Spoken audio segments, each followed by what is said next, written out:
Сироп от бъз, ароматът на юни, вкусът на грижата. Бъзът не се бере когато и да е.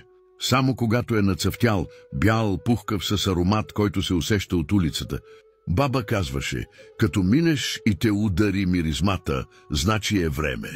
Цветовете се събират рано сутрин. С вяра, че пчелите вече са си свършили работата, не се мият, само се преглеждат. Подреждат се в буркан.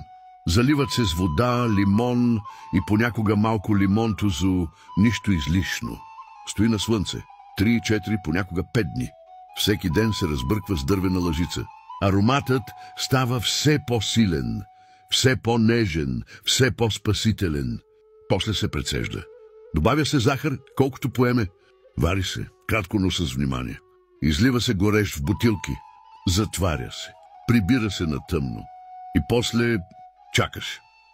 Първата жега, първата жажда, първото лято. Разреждаш с вода, слагаш лед.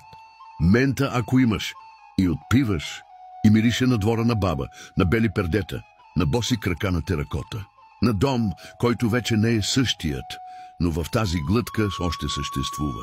Сироп от бъз, не мода, не лукс, а любов сготвена от слънце и спомени. И бутилка, в която няма консерванти, но има всичко, което ти липсва.